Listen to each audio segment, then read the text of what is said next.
your house is on fire, it doesn't matter who puts the fire out. Sometimes it's your good neighbor that does it, and I think that's the help that we're trying to offer Mexico. Okay.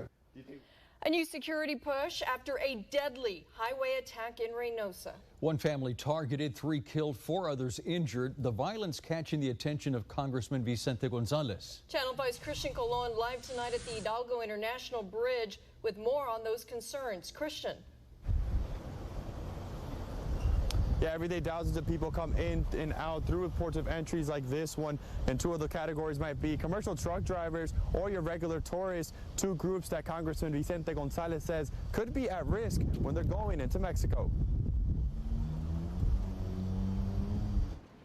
On foot or on wheels, Jahaira and her mom Juana Cortez are one of thousands that walk this bridge from their home in Reynosa.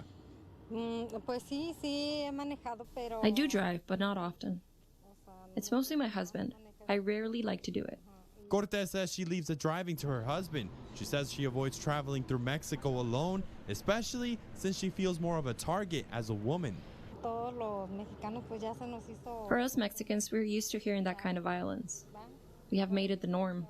A norm Congressman Vicente Gonzalez says the Mexican government needs to address, from extortions, kidnappings, and robberies, his push to increase law enforcement on busy roads used by truck drivers and tourists.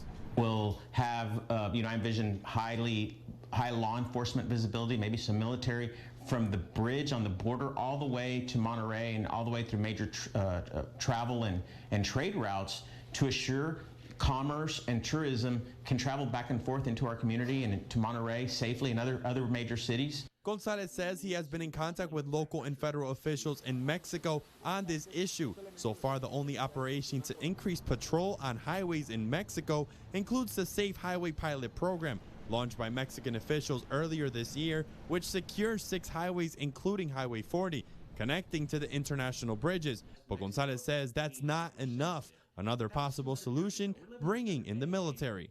Embedding American troops with Mexican troops and American law enforcement with Mexican law enforcement is a good idea. And have an exit strategy. Say, we're going to go in, we're going to help you clean up, and it's going to take X amount of time. And when the job is concluded, we're going to pick up and go home. For now, the Cortez says they will continue to stay for themselves and hope their family doesn't fall victim.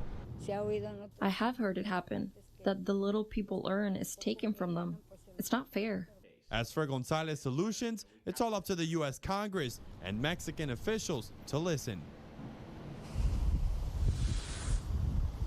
Congressman Gonzalez says some of those solutions might be made possible if they're included in security in the United States, Canada, Mexico agreement. That agreement has not been voted on yet, and there's no specific timeline on when that will be. In the McAllen Hidalgo International Bridge, Christian Colon, Channel 5 News at 10.